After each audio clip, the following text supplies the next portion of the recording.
Hello and welcome to Founded, an airwave media podcast where we find the stories you missed in history class because the tea was hot before they dumped it into the harbor.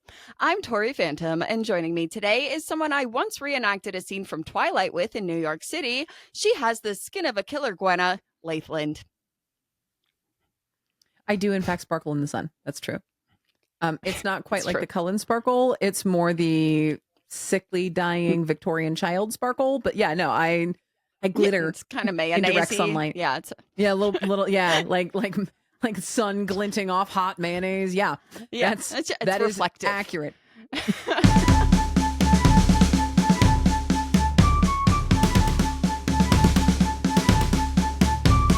Are you ready for your pop quiz? Yes. I'm getting so good at these. And what that means is I'm also getting cocky about them. I'm like, oh yeah, no, I'm ready. You're gonna have to start making them harder. And I am going to regret that request. I know that. Yeah, I'm going to have to start giving you like questions there's no way we've covered yet just to see if you've been cheating and reading ahead. Yeah. Just to watch the gifted and talented kid inside me go, oh my God, we're worthless. Just to see if you're secretly reading biographies. Okay, question number 1. What was going on around the colonies in the summer of 1765? Riots. Yeah. Lots of them. Several riots. They started in Boston and they just got contagious. Yeah, it kind of had an area of effect there. All through the newspapers. What were they rioting about? Storm clouds. No, they were writing with storm clouds. They were writing about stamps. Yeah. What was the Stamp Act? That was the thing where they were required to pay not taxes. They had to pay for stamps for pretty much every piece of paper ever used for any reason. Yes. Even playing cards. It's important that you mention that part every single time you bring up the Stamp Act, is because that playing cards they did every would time. have. Yeah. Now, why were the colonists so mad about the stamps? They didn't want them. And while the British government tried to pretend it wasn't a tax because they were paying for a good, right? But it was a tax because it was unnecessary. And they were like, Grenville had even said, hey, we need money. And the colonists were like, cool, we get that. Okay, how about stamps? And the colonists were like, no, not stamps. Anything but the stamps, honestly. And Grenville was like, yeah, no, I really like stamps. Yeah, that goose strongly worded letters. Yeah. Send us the petitions, please. Here's these petitions. Oh, no, why would you do that? Why would you send us these petitions? We don't want to read this. So honestly, how dare you? And they were really upset as well because it disrupted the entire over a century of salutary neglect where they were pretty much fully self-governing and Britain was ignoring them. Like, they didn't have anything to do with the colonies unless they needed something, and that worked out really great. Unfortunately, in the late 1700s, what they needed was money. And they erroneously thought it was there in the colonies, which is wild. It's wild, by the way, that Britain was so out of touch with their own colonies, they didn't realize there was no money. Yeah. They're just, well, we heard that maybe you do have money and we want it. Where would we get it? Our Britain? Army. Did you ship it to us? We want to keep an army in your territory and we want you to pay for that. Why are you mad? I'm currently reading a book called Unruly, which goes through the British monarchy. So I'm nowhere near. Right now, I'm reading about War of the Roses, which took place in 1100, around 1100. But there has been a long history of British monarchs going, we need money. Cool, you're going to have to make it. Yeah, we think somebody else should have to make the money. Yeah. And the monarchy being like, we are unwilling to spend less money on our extravagance. Someone give us your money. They have also been obsessed with France since before France was actually France. And that's why they wanted to put an army, a bigger army in the colonies, is because they were afraid of France, who occupied the greater part of what we now call Canada. They were, they had big beef with France. But today we are headed back to Boston. We got to go see what was happening in the other colonies. We're back in Boston. We got a little Rhode Island. Yeah, a little bit. And last question on your pop quiz. Who was the lieutenant governor of the Massachusetts Bay Colony? Tommy Boy Hutchison. Thomas Hutchinson, that's right.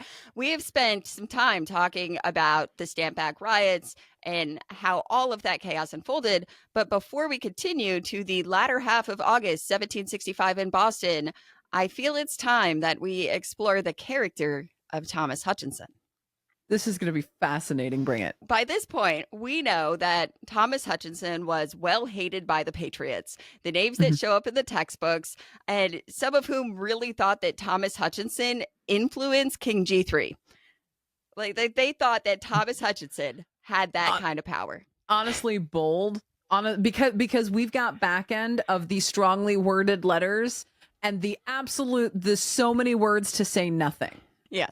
And here's what I want to bring you, though, okay? I want to give you, in quotes, how people really felt about Thomas Hutchinson, okay, for your consideration. I love 18th century insults. We're going to start out with Abigail Adams' husband, John Adams, who had a lot to say about Thomas Hutchinson. To be fair, he had a lot to say about everything, but go ahead. He really did. Quote, Hutchinson not only monopolized all of the power of the government to himself and his family, but has been endeavoring to procure more both on this side and the other side of the Atlantic. Listen, it's not wrong. Yeah. And he went on to also say that, quote, liberties of this country have more to fear from any other man, nay, from all other men in the world. Like, John Adams was really like, Thomas Hutchinson, he is the villain. He is the one to be feared. He has it out for all of us. He's the worst person in the world, guys. Not Grenville or G3. Tommy Boy Hutchison literally sucks more than all of them combined. Yeah, well, his friends felt the same way. So a friend of John Adams said, quote, all the measures against America were planned and pushed on by Bernard and Hutchinson. Yeah. Are these all Bostonians, though? No. This is important. Because are these all Bostonians running their mouths like this? No, we're going to move to Pennsylvania. We have John Dickinson, famous from his letters from a farmer in Pennsylvania and the anti-Stamp Act broadside we talked about on the last episode. He lumped Hutchinson and Bernard in with the likes of Bute and other royal officials, calling them villains and idiots, and saying that their falsehoods and misrepresentations were creating hostilities and causing upset within the people. Now, the other question I have, are these postscripts, are these opinions written down after everything else had gone down, or were these contemporary to about the time of the Stamp Act before the revolution really, really got down?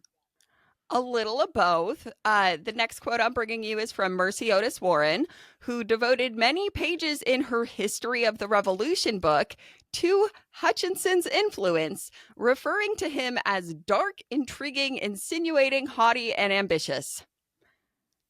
So that would be a post-revolutionary time. Right, but of course, right. That also sounds like the morally gray villain in like half the dark romances. Yeah. And of course, we have to bring up Samuel Adams' opinion. Okay. Of course, he also had a whole lot to say about Tommy Boy, including but not limited to saying that Hutchinson didn't have any true greatness, even in evil, because while he was as mad with ambition and lust for power as Caesar, he lacked the courage and intrepidity. He was a bad guy, but he was bad at being a bad guy. Yeah. He wasn't even great at being a villain. Yeah. And now the colonists had such strong opinions about Hutchinson that it even influenced their enemies on the other side of the ocean. Okay. So Lord Dartmouth, who would eventually become friends with Hutchinson, thought that he was personally responsible for the outbreak of the revolution. Yeah. How do you mess up so hard that two separate countries hate you for a while? Well, that brings us to our last quote. Another Englishman said upon meeting Hutchinson that he thought he was a tyrant beforehand, but after meeting him, he thought that the colonist, quote, might as well have taken a lamb for a tiger. Like, he thought Hutchinson was this horrible villain tyrant and then met him and was like, what? That man is a puffball. Yeah. Why are we scared of the puffball? Right. But it's Tommy Boy Puffball Hutchison. His name just got better. I'm not calling him Tommy Boy anymore. That's Puffball. All right, Puffball Hutchison. I approve. Uh, but it's easy for us to perpetuate the reputation that followed Hutchinson through his life. And I am not here in the defense of Thomas Hutchinson, but I firmly believe that you should explore someone's character yourself before making a decision about them and their intentions. But I guess I'm kind of like Thomas Hutchinson in that way. I mean, even Alexander Hamilton is a villain if you read the right perspectives. Well, yeah. Yeah, well, and that's something that we tend to forget is that we are accustomed to hearing the history is written by the victors. That's not entirely true. History is edited by the victors. But Yeah. both sides had their own story to tell, and I promise you both sides felt the other one was the villain. Right. And even when we're looking at the winning side in this case, the founders, they had villains amongst each other. They had so much beef. Right. That's like the there's whole tea was hot. Like there is so much tea and trauma here. the whole second act of Hamilton is just Jefferson and Hamilton hating each other, and Burr and Hamilton hating each other. Honestly, Hamilton not well liked.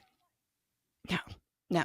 I mean, that's the whole song. He was everybody's villain, even though Lin-Manuel Miranda made him our hero. But everybody else really didn't care for that man.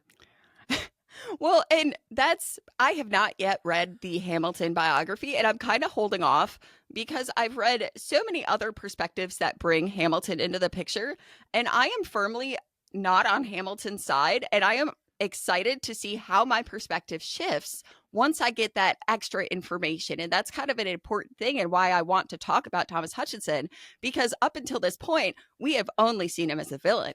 We have only seen him as the bad guy. And that reduces his character to just someone who wanted to do bad. And I don't believe that's the truth about Hutchinson. Well, at many points in history, Puffball he was genuinely in favor of the colonies. Now, he firmly believed those should be British colonies, but he was working in the interest of the colonies, the organization, what they were trying to do, the protection of the people that chose to live in the British colonies. And he had a great perspective of, no, these are the above and beyond citizens. These are not the rejects of your class. These are the people who are expanding everything that is good about Britishness, and they are taking it to other parts of the world. And while, yes, that is very justifying colonization and it wants to glaze over, he was genuinely coming at it from a place of positivity and mutual motivation rather than let's go kill people because we can, which is how we tend to present most villains in history. Yes. And so for all intents and purposes, we are about to hear the origin story of the villain of Thomas Hutchinson. Puffball. This Puffball, his family, helped to found New England. His roots traced all the way back. And his aunt, Anne Hutchinson, was actually exiled from Massachusetts for being an outspoken woman that refused to keep her mouth shut, committing the blasphemous crime of being a woman who talked about religion in public spaces. And when she was put on trial, she represented herself and quoted scripture in her defense. And after being on a sort of house arrest and continuously refusing to promise to stop or apologize, she was exiled. And her nephew, Thomas Hutchinson, was born to a rich merchant family in 1711, and he found his aunt's story and history in general fascinating. History was his passion. And I find his history fascinating, which is why we're talking about him. But his story is kind of sad. He's kind of has this sad early life. Thomas had 11 siblings, 7 who survived infancy, but 3 of his siblings would suffer untimely deaths. 1 from a smallpox inoculation at 17 years old, 1 of a fever. Basically, everything was called a fever back then. Everything was a fever, right? And 1 of consumption. Everything is tuberculosis as well. And Then his dad, bet you can't guess his name. Thomas Hutchinson. It was Thomas Hutchinson. Right. He passed away shortly after the third sibling did back in 1739. And despite all of this loss, Thomas Hutchinson entered Harvard at just 12 years old. Like, that's wild. Yeah, even for the time. Like, we tend to think that college really doesn't start until you're 18, 19 years old. At previous points in history, college It was really or upper 14, education started 15. much younger. Right, but 12 is still an insane time to get into. Even an institution like Harvard, which is one of America's oldest institutions, obviously predates the United States itself. But at that point, we didn't have Ivy Leagues. They were all Ivy Leagues. The reason they're called Ivies is because they're freaking old and there's ivy growing up the sides of all the buildings. So like it wasn't an Ivy, but there weren't many colleges to begin with. So 12 is still an insane time to get into Harvard. Absolutely. Absolutely. And after graduating, between his business as a merchant and then all the inheritance that he came upon when his dad passed away, he became very wealthy. And then his marriage made him richer. Hutchinson married Margaret Stanford, who he called Peggy, in 1734. And they had those names go together. Absolutely. Why are all the women's names, like, their nicknames are dumb? Like, Peggy is a fine nickname, but it has nothing to do with Margaret. Noticeably absent of any P whatsoever. Speaking of nicknaming, we recently talked about Abigail Adams and her husband, John Adams, and their daughter that they called Nabby. Well, we got an answer about that. We had a lot of folks comment and email that the way that that name would come across is because when you have that repeat name, you have two Abigails. Well, your daughter, you would call mine, Abby, which would eventually be shortened into Nabby from something like my Nabby. Huh. Isn't that interesting? So thank you for all the people. That is fascinating. All right, now general internet knowledge. How did we get from Margaret to Peggy? Meg, Gary, Tia, I can get a whole bunch of things from Margaret. Peggy is not among them. So foundedhistory@gmail.com. Explain to me how we got Peggy from Margaret. Ready, set, go. All right, Tori, your turn. I do have a theory that Peggy was just a common pet name. Like we have probably. Like, that's what my thought is, but I am curious. So yeah, email us. But Thomas Hutchinson and Peggy Margaret, they were very close. They had a very close relationship, and they had only been apart for any length of time once in 1741. And speaking of that time apart, we're going on a quick side quest. Speaking of Harvard. So Thomas Hutchinson, he was in England in 1741 as a colonial agent, attempting to help settle a land dispute and also to defend the rights and needs of the colony. He was very trusted and relied upon by the colonial government. And even though his reason for being there didn't go as planned, he didn't come home empty-handed. While in England, Hutchinson met with Jane Holden, the widow of Samuel Holden, who was the governor of the Bank of England, a merchant, member of parliament. Like, the family had money. And on Hutchinson's urging, Jane donated 400 pounds, almost $100,000 in today's money, for a chapel to be built on Harvard Yard. That chapel, Holden Chapel, still stands on Harvard Yard today. And I believe it is the third oldest building there. So he might not have settled the land dispute, but he did leave his mark on history that is still standing here today. All right. Yeah, I thought that was pretty cool. So anyway, back to his loving marriage with Peggy Margaret. There's not a lot of letters between them because you don't typically need to write someone you're always with. When you're never apart. Now, did Peggy travel with him? Is that just how they got around it? Because a lot of times for a lot of this travel, the women folk would stay behind and hold down the homestead, which they weren't homesteading. They were 100% living in urban areas. But you know what I mean? They would hold down the hearth while the men folk did all the traveling. Did Peggy travel with?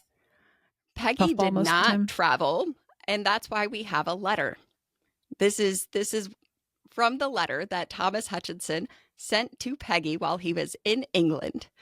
He tells her how worried he is about her and how he hoped that she would, quote, never pass another winter alone as long as I live. And he continued to share more of his worries, specifically about smallpox, and advised her to be among the very first out of town if it showed up, and begged her to take the best care of her health. And he wrapped up the letter by telling her about a gift he sent, and he signed the letter, quote, I am, my dearest Peggy, forever yours, Thomas Hutchinson. And of Did he Peggy put all the Margaret, commas in the right place, though? absolutely not. Uh, but of Peggy Margaret, Thomas said that she, quote, appeared in body and mind something more than human. They were together for 18 years, in which time they had 12 children together, 5 of whom survived infancy. But Peggy passed away in 1754 after delivering their last child. Thomas saying that he never left the house. Entire 18 years pregnant. Yeah, but Thomas said that he had never left the house at the first sign of danger with her, and rarely ever her bedroom. And he also said that her final words were, quote, best of husbands, with her dying voice and eyes fixed on me. And he was absolutely devastated, saying that her death brought the loss of more than half of his soul, and nothing he did to try to cope with the loss brought him comfort. And he was basically a recluse for years after her death. It was said that he just retired to the country to be with his children. And even 10 years later, Hutchinson wrote that his wife had given him, quote, the greatest happiness, too short, I ever enjoyed. He never remarried. 3 months before his own death, 26 years after hers in 1780, he said, quote, of all earthly objects ever known, she was deservedly the dearest. Like a romantic. He was so in love with her. Like he had told a friend whose wife had passed away, like, don't remarry. Why? You had the greatest love. It's never going to be worth it. It's never going to bring you that love. Like, he was so committed. Again, is wild, especially that his rich guy marriage to a rich guy's daughter, those typically did not become or start as love matches. Most of the time, those stayed as marriages of convenience, marriages of arrangement. Marriages of convenience and arrangement are far more common throughout history. Marriage for love being the norm is really a 20th century creation. It's very modern. Yeah. Very modern. And it really was unusual at the time, because it was pretty common when someone became a widow or widower to literally remarry within weeks to months. To even go a year was unusual. Like Samuel Adams, he waited, I think, 8 years, somewhere in that realm, before he remarried. And Hutchinson was just like, no, I'm good. I will spend the rest of my life without marriage, because no one could replace her. Also, that's way more rare. Widows would get away with not remarrying quite as fast sometimes, but men, widowers, would almost immediately remarry, if only for the sake of the children. Yes, especially with children. But from what I gathered, he had 12 of them. Did the last one make it, or did the last one go with her? So she had 12 children, only 5 of whom survived infancy. And the last child did make it. And from all that I gather, Thomas was a really good father. He and his children were close throughout their entire lives, and he was closest with his daughter, who was born when he lost his wife. He even named her Margaret and gave her the same pet name, Peggy. And Peggy stayed with him as a friend and a secretary, hostess, and more. She never married until consumption took her too at 23. So I know, like, his life is just like filled with all of this. Don't make me feel bad for Puffball. He was a whole person. We can't leave him just the villain. It's complicated, right? No, don't humanize the bad guys. Aw. Okay, also, Tommy, stop naming him Peggy. That seems to be a bad thing. Don't do that. Well, Hutchinson's entire family was really close, though, but kind of in a weird way, like even weird for the contemporaries at the time, because it was basically like 3 families who continued to intermarry. Hutchinson's wife's sister married Andrew Oliver, and 2 of each Hutchinson's and Oliver's kids got married, and one of Hutchinson's kids married one of Oliver's grandkids. And that's just like a small, like, twig off a branch of this very twisty family tree. Also, if you're doing some quick mental gymnastics to try to figure out how that avoids incest, it doesn't. Not technically. It doesn't. Which is why even at the time, they were kind of like, what's going on with these families? But because of what these families were doing, they consolidated wealth, power, and many seats in government. Hutchinson didn't start this family dynamic and this family legacy, though. He was born into this echo chamber, and the family dynamics kept him kind of isolated from the community at large. And I don't say any of that to like excuse it. It's just like a consideration. But Hutchinson had huge respect for status and the system he lived in, and not just because he benefited from it as a top dog in Boston, okay? At one point, a son of a nobleman wrote Thomas asking for his daughter's hand in marriage, and Thomas replied by saying that he respected the noble family and the marriage would be a great honor to his family, but because of Hutchinson's lowly status, it would be below the noble's family, and it would be criminal for him to encourage such a match with his daughter. Which, all right, that's the strangest way to. No, you're too good for us. That's literally a society, what it was. Yeah, in a society where a lot of times your whole family was bettered by a really good marriage. You want to not be broke anymore? You want to break out of the class structure? Marry well. Marry better. Marry up. Right. But Thomas Hutchinson really had a respect for this hierarchical system that they lived in, where he was like, wait, no, we can't marry up. We are too low for you. And they were like the top dogs in Boston. But he's like, no, Britain is like way above us, right? Yeah. And to the point, he even declined a baronetcy, which is a hereditary title below a baron but above a knight, when that was offered to him. But he did ask if it was okay for him to say that it was offered. Like, he was like, no, I'm not good enough for that title, but can I like say that it was offered to me? So he knew it's his the place. Weirdest ego, my guy. Yeah. Weirdest ego. But that was the, did he have a lot of status? Yes. Did he have a lot of wealth and power? Yes. But he wasn't overly ambitious. He was like, no, like, this is my spot in life. I'm unworthy of that. Right. So like when we look at the founding fathers, like record of him, no, he was power hungry and constantly grabbing for more influence. But then he was offered an entire like baronet and he turned that down. He was like, nah, we're not good enough for that guy to marry my kid. Like, there's a dichotomy in the presentation here. Exactly. He was an ardent rule follower and he knew his place and he wanted to stay in it. And like, Thomas knew how this system operated and he had no desire to change it. And I think that is kind of part of that rift, right? But that's just who Hutchinson was. He was known for being modest, reserved, and incredibly cautious. He even said of himself, quote, "My temper does not incline to enthusiasm." And honestly, like, I see it, like, he's really boring. Like, from all of everything that I've read, like, he is so overly cautious and careful. Like, Governor Bernard said in a letter to Hutchinson, quote, "You are a much prudenter man than I ever pretended to be." And like, to the point, Hutchinson. Wait, no, that feels backhanded. Yeah. Well, we'll get there. Okay, we're gonna get to the Bernard situation. I don't know why, but like, I feel like that was like a, yeah, you're much prudenter than I would ever have been. Well, Hutchinson would go to such lengths. Okay, like, he was so careful. He would write and rewrite and then rewrite again nearly every letter, and then sometimes still not send them. But then the ones he didn't send, he would take a passage from and put it into a new letter that he would then rewrite a whole bunch of times. And we know this because he kept all of his writings in his letter book. Did they all like, have the stamps on them? Not all of them. Ooh, Tommy broke a rule. But he was so diligent in the way he tracked everything from money to food.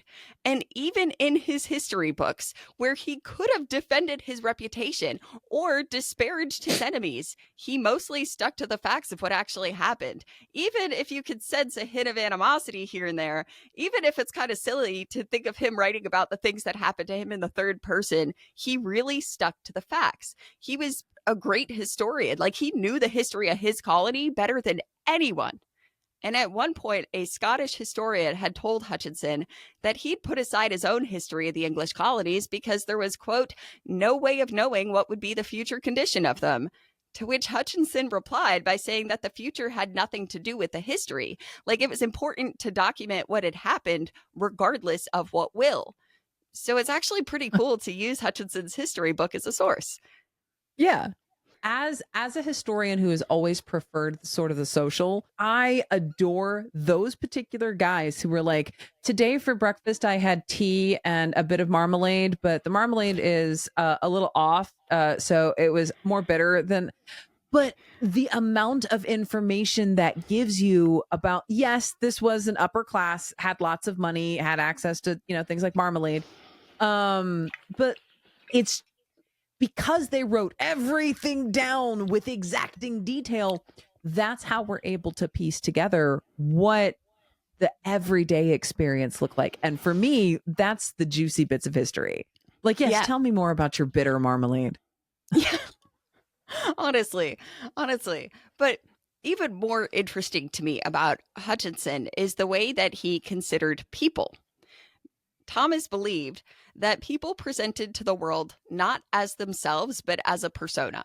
He thought there was no use in trying to figure out who someone was or what their intentions were until you knew them well enough to connect their persona with their true motives, which is where you can find their true character.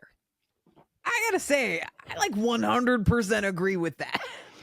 Yeah. Like, no lies detected, myself included. I have a persona and I have a personality. And while I try to keep them very similar, they are in fact different. And you, of all people, Tori, know the difference between my persona and my personality.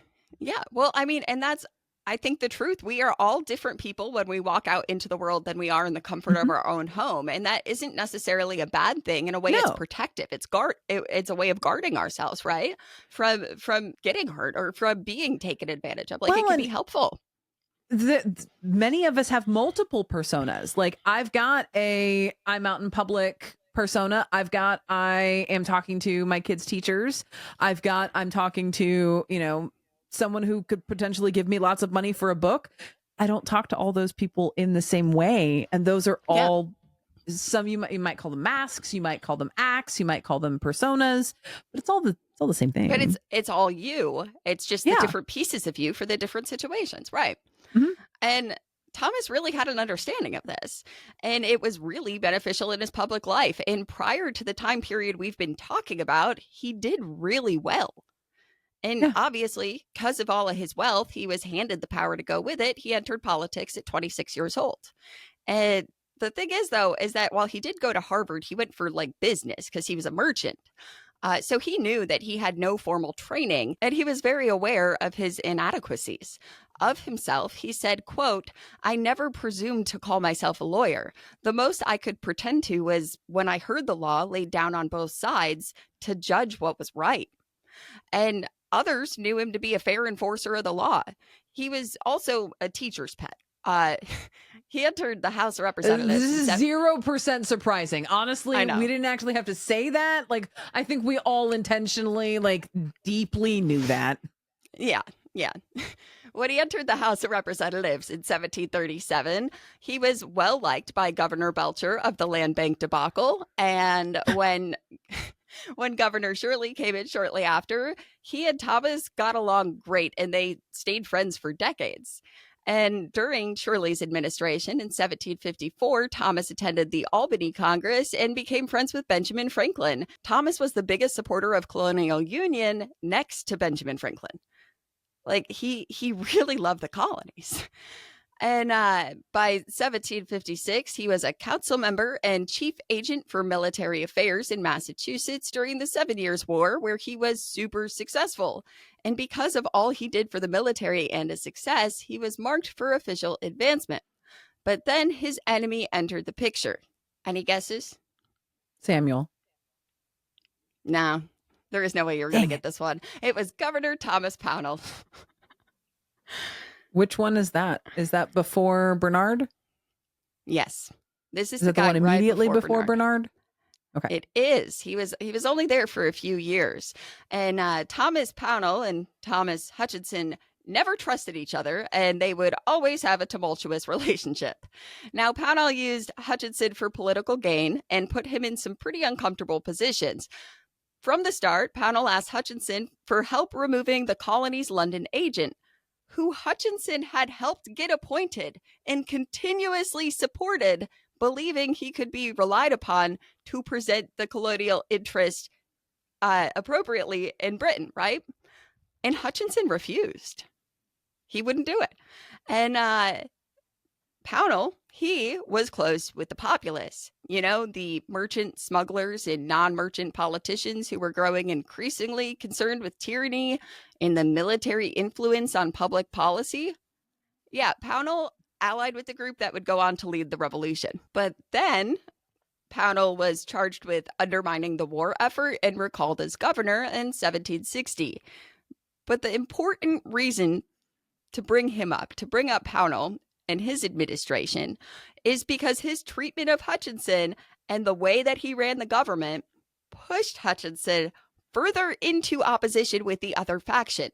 He didn't like how their pursuit of private gain was at the expense of the general welfare. And now we've caught up back to the decade we've been exploring for months now. Francis Bernard becomes the royal governor who, upon getting to Massachusetts, said, quote, "I am assured that I may depend on a quiet and easy administration," which is hilarious. Right. But again, in the same way that we are stepping through history and figuring out, oh, that's why this part of the Bill of Rights exists. That's why this part of why it's important to humanize the villains is because at the time, what Thomas was looking at was the previous governor was stopping just short of embezzling from the crown. He would ultimately go against everything that Thomas had grown up learning how and why to cherish. He loved the monarchy, he loved the colonial system, and then his immediate prior boss was not totally sold on the colonies, was not. His convictions lay elsewhere, and also it sounds like maybe he was just generally not a good guy. He sounds like the guy the founding fathers would later describe Thomas Hutchinson as. Yeah, and even though Pownall was the one to give the promotion to Hutchinson for the lieutenant governorship, things were just not good between them. And then enter this new governor, Francis Bernard, who we know was in deep debt and desperately needed to get every penny out of this new commission. So he gets into Boston and he's like, this is going to be so easy. But Hutchinson, right, and Thomas, he had different thoughts on Bernard. He thought that Bernard would surely offend proud Bostonians just by his manner and behavior. He was like, he did come from Jersey first. But Hutchinson, he really knew his people, right? He really wanted the best for the public good, which is how he could make such an assessment of like, this dude is going to cause problems here. And so when Bernard got there, Hutchinson didn't try to make a political ally. Like, he offered his support and he kept him up to date on assembly matters, but he was just keeping an eye on him, much to the values we talked about earlier, where he's like, okay, I see your persona. Let me figure out your motives, right? Like, that's how he approached these situations.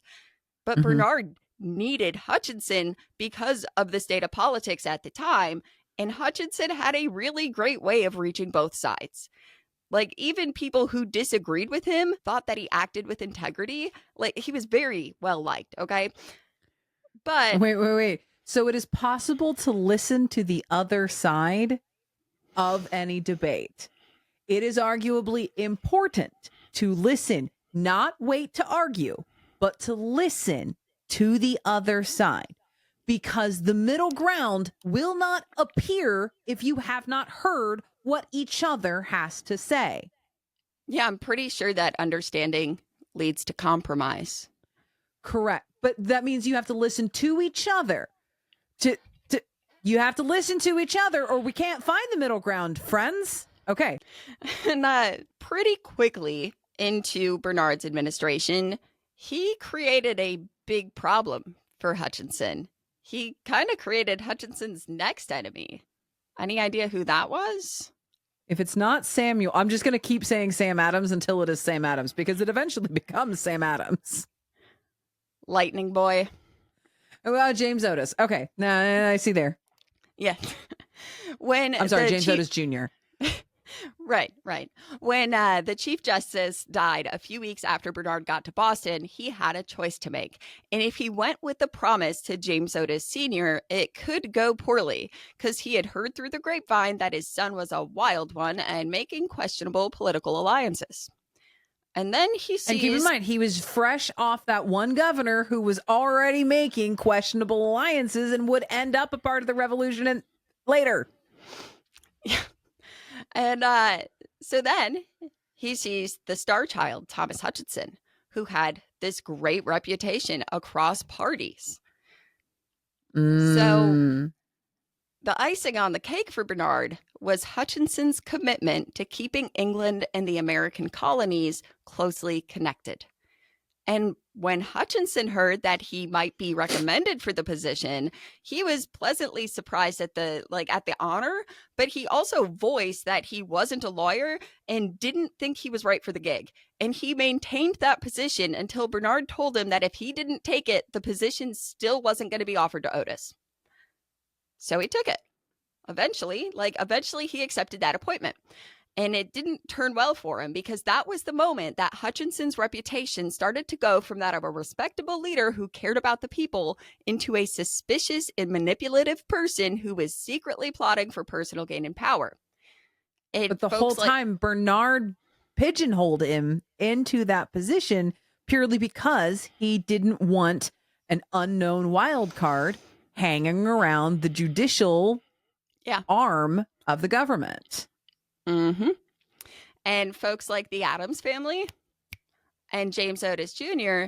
were instrumental in the change of this public opinion. Whereas Hutchinson saw danger in the other faction's seemingly deliberate misrepresentation of people's motives, like his, who just saw things differently. Thomas identified America's well-being with the strength of Great Britain, which, spoiler alert, also didn't end up going well for him. The argument, it was kind of like this. Maintaining a well-behaved colony requires strict governance and taxation. With this act, we will... Yeah, no. You see, we're gonna riot now. Yeah,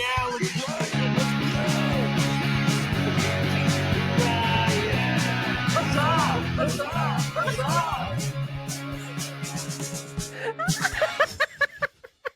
The threatening huzzas! Did I repurpose our other podcast theme song into a riot button? Yes, I did. I was gonna say, no, I was like, I know that sound. That's not ours.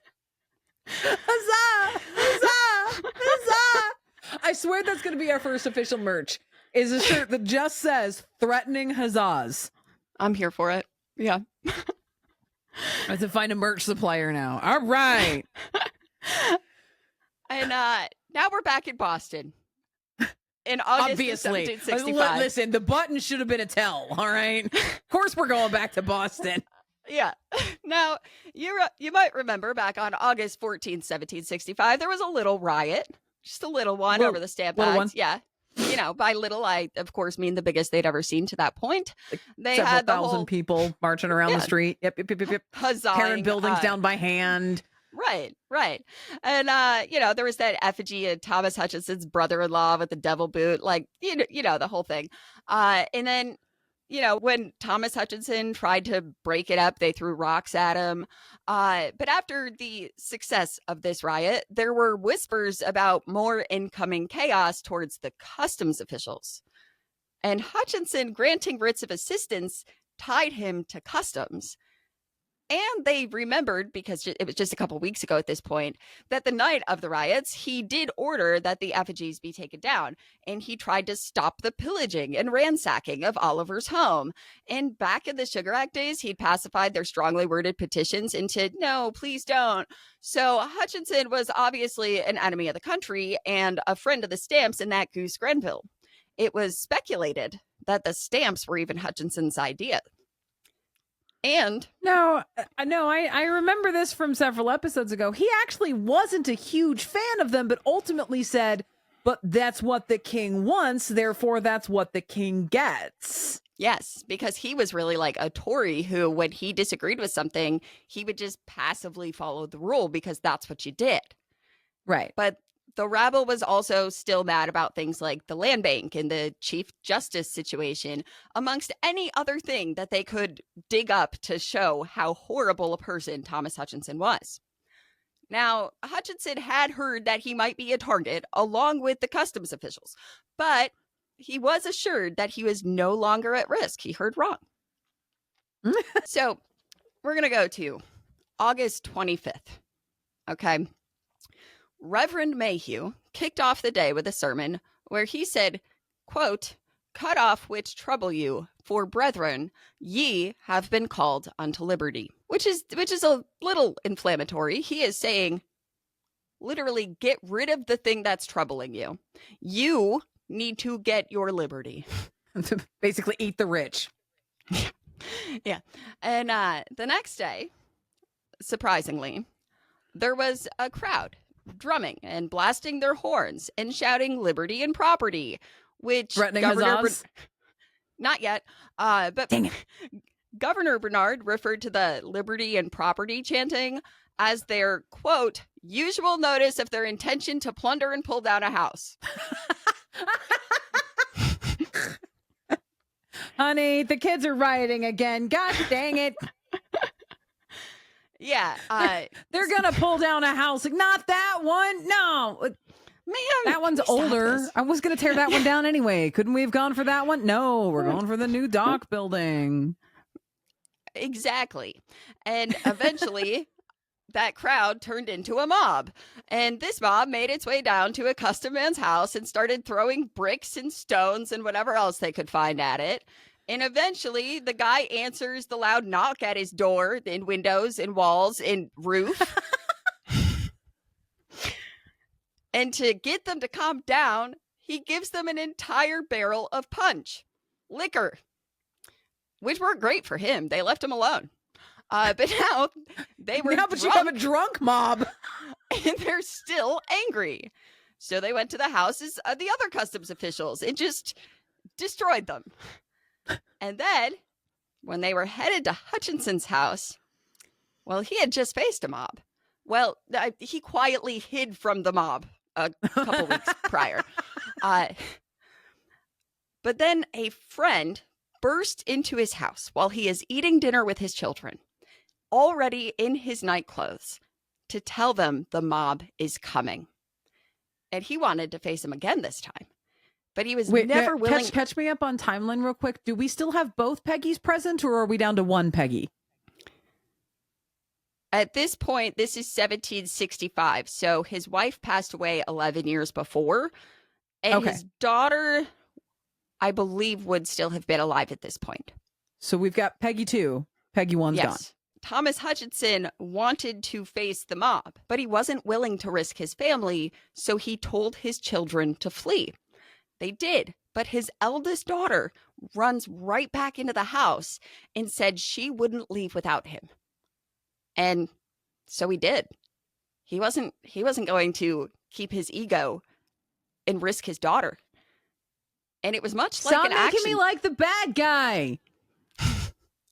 And much like an action movie, they made it out just in time.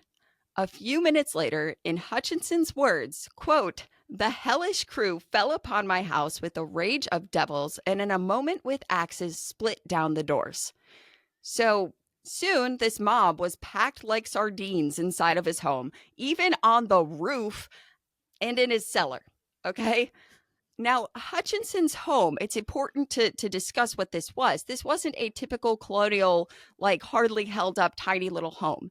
This was a 3-story mansion that had housed 3 generations of Hutchinsons. It was mostly finished with red cedar. It had between 15 and 20 rooms. It was filled with imported furniture, woven silken rugs, family heirlooms, portraits, clocks, mirrors, in a library with hundreds of books, which was really impressive at the time. Books were hard to get. And at this point, it's mostly filled with Boston. Yes. Yeah. So Hutchinson and his family proceeded to listen to the destruction of their home and the shouts of the men doing the destroying. And they were threatening shouts, surprisingly.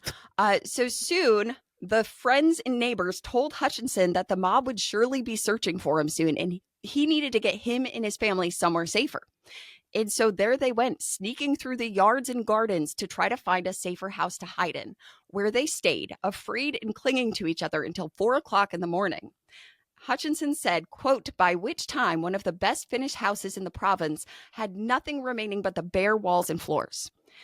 The mob tore off the wainscot, split the doors to pieces, beat down the partition walls, broke all the windows, ripped off the shutters. The garden fence was knocked down, all the trees were cut down, and they were starting to take the slate and boards from the roof when the sun coming up stopped them. And that was just the outside of the house. They stole everything he owned, even pictures of his family, paintings, all of the clothes, no matter who they belonged to. They emptied the wine cellar and carried away 900 pounds in actual currency, nearly $184,000 in today's money. They destroyed all the furniture, literally breaking it into pieces. They even cut open the beds and threw the feathers out the windows. They also took and or destroyed all of his books and manuscripts and other papers he'd been collecting for 30 years, primary documents of the colony's history, and also a whole bunch of government papers, including his official commission as lieutenant governor, which was found later with its stamp removed. They literally, yeah, insult to they were injury. petty. Screw the stamps specifically. Yeah, they literally destroyed everything and had even started to break away at the brickwork. The damages were estimated between 2,500 and 3,000 pounds. It's nearly $6 million in today's money, and that's not including the personal items. The militia officers had become spectators to this mob, not necessarily in support of it, but in awe. Like, what were they going to do? There was fear to try to stop this. It was literally, it was a mob mentality. And it was said. Well, and at the same, at any given point, what do you do? Especially, we tend to think of mobs in the tens of thousands. At this point, the population was a lot smaller than we think of. So if you're looking at 5,000 and you're questioning, well, do I fire into this crowd? The guns worked way different. And no, they very much did not want to. They probably knew at least half the faces they were seeing. Probably more. Yeah, they were very closely connected in these times. And I do feel bad for Thomas Hutchinson, but the modern liberal of me but why'd you have all that stuff when there are still people starving in Boston? But then it is 30 years of collection and 3 generations. I am having mixed feelings about the rich guy losing all his stuff. Yeah. And I gotta tell you, that was my intention. I wanted to show how easy it was to make you feel something different about this person. Yeah. I propagandized Thomas Hutchinson. I was going to say, how does it feel? I was like, gee, propaganda sucks when, because of the mixed messaging, you don't know how to feel. Yeah, I'm pretty sure that's how that works. So propaganda is weaponizing information. So you're not sure how to feel or act on the information provided. Yeah. Because was Thomas Hutchinson a bad guy? No. Did he make decisions that ended up on the losing side? Yeah. Were some of his decisions crap? Yeah. Yeah. Yeah. But did he deserve to have to literally flee with his children? To be demonized because in a moment of panic where lives were really, truly in danger, his little girl begged him, Daddy, please, I don't want to leave you knowing that you're going to die. And so he chose to prioritize his family and flee with them. I think it would Look have at been me worse had he in the stayed. digital eye and tell me you would not make the same choice, knowing your reputation was going to be trashed. Oh, Yeah. he fled like a scared little man. No, he respected his daughter's choice and plea. Yeah. And that's honestly Thomas Hutchinson. I've said this from the beginning. He is a complicated character. It's a confusing little man. The real intention, it wasn't to propagandize Thomas Hutchinson. It was to explain it's so complicated. You understand where I'm coming from now when I say people don't fit in boxes. He doesn't fit in the box of a village. As we continue through the rest of the Founding Fathers, keep that in mind. The guys that we think are fantastic weren't always fantastic in all the ways. The guys we think are awful were really important in very positive ways. Thomas Jefferson's a confusing dude. George Washington's a confusing dude.